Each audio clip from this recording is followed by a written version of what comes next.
Good morning, good evening, good afternoon, wherever you are in the world. This is John with Tommy's Top Picks here to bring you your weekly Pokemon market update. And I'm back. Tommy did his best, but I guess the charts defied him. And so we're back to charts. Although I will say the Pokemon markets are getting pretty quiet, so we may change up our format on this because otherwise, just seeing the same thing every week might just be a little too boring for folks.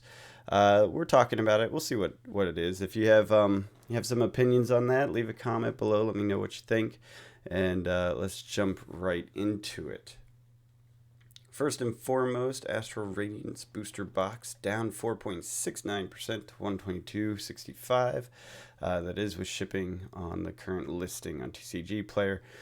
Nothing too crazy there. We are seeing some cooling or some general flatlining, I would say, instead of continual growth across the market, so this isn't surprising with Astral Radiance.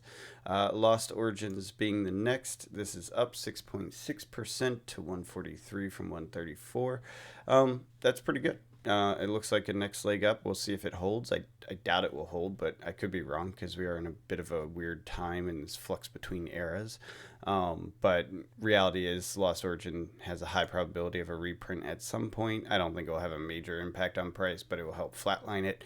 I think we're just seeing the next leg up. That's my guess if I had to guess. But I could be wrong. Could retrace. So keep that in mind. Moving on to Sword and Shield Booster Box, down to 275. That is with shipping. I did double check it, so down 5%, or 5.5%, in fact, from 290.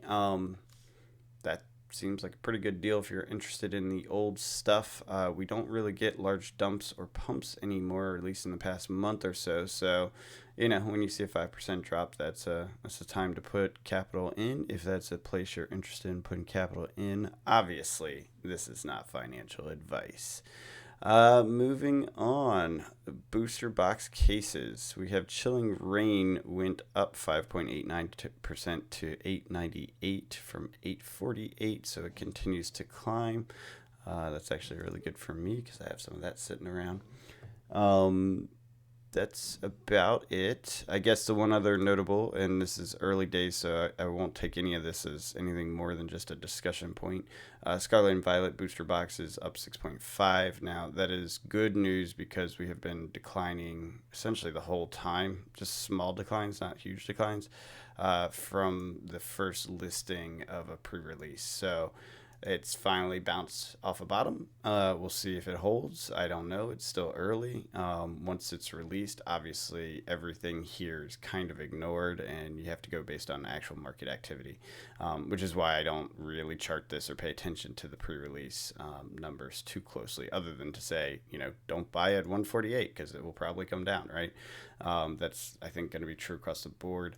I am curious what this case price settles at. We're at $739. It's only down a little bit, but my gut says that a $600 to $700 case is a very reasonable price for a recently released product, and that's kind of the area that I'm targeting and looking at for my own purchase needs as it goes forward into the new era.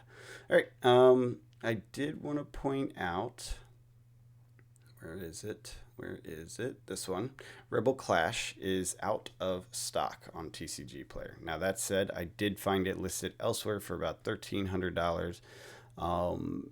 And it was available. There was like one or two left, not a whole lot of stock. But point being, Rebel Clash's cases are about to be gone for good, it seems. I did do the math, $1,300 on one site, plus shipping, taxes. You bring it to your place, you sell it through TCG Player, and this price is over the amount TCG Player fee costs alone. So not worth doing that ARB opportunity, though it seems like it would be, just because of the price variance there. It actually isn't. So keep that in mind. Do the full math. Find all your expenses. Oops, wrong thing. Charts. We'll go through this really quickly because it's not a lot of interesting stuff. Sword and Shield, you see it's coming down again from its highs. I think we're going to see that across the board on a bunch of stuff as people move into the hype of the next era. And these products, some of them will get reprints. I doubt Sword and Shield will. Rebel Clash dipping down as well, even though that's been a while. Premium's intact. Darkness Ablaze, we're now tightening again around the case value. We've seen this multiple times. It doesn't really present an ARB opportunity because it's only a few pennies often, sometimes a dollar or two. But it's just interesting to see this continual drooping pattern tightening up because it was thicker here. Now it's smaller, and we might see it dip again and then tighten really fast. So we'll see how that plays out. But I find that interesting. Darkness Ablaze. Vivid Voltage, premium intact, tightened up. Again, this is a sign that the markets have kind of stopped movement of product.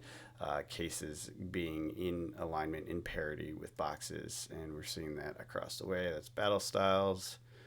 Same thing happening with Chilling. Although right now Chilling just hit its premium after several weeks of ARB opportunity of pennies. Oh no, I'm sorry. At the best, it was like $8. That was pretty good. Oops.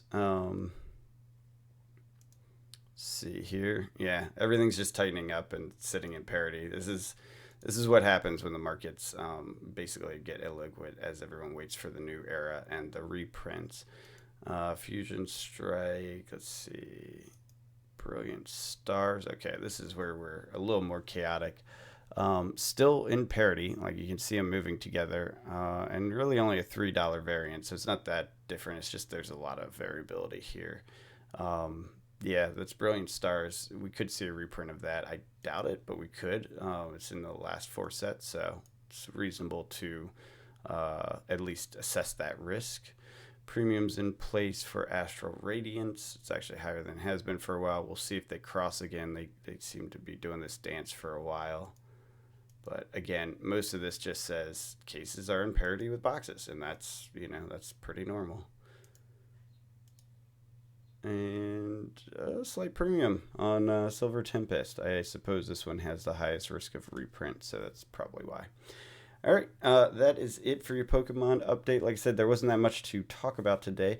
If you like the content, hit the subscribe button, leave a comment, let me know in the comments what I can do better. As I said, we are looking at changing this format up. We might do like a live stream with Tommy and I talking through boxes and just looking at boxes. We might just talk through the numbers together, maybe do news update on Pokemon stuff and then talk through numbers. I'm not sure. We're still trying to sort it out. If you want to have some input on that, leave a comment. Let me know what you think would be good. I can also continue doing this. It's just, it will be boring like this one where there's really not much. Everything's in parity and, moving just slightly. These are the best times, right? The quiet times are when you want to accumulate, but or when I like to accumulate. But at the same time, everything's been so elevated for so long that it's hard to justify it with Pokemon because we're way above, your standard accumulation prices. It's a strange day for Pokemon, and it will continue to be until we see how this new era shakes out. Anyways, I hope you're out there cracking packs, enjoying this hobby that we love, and we will see you next time.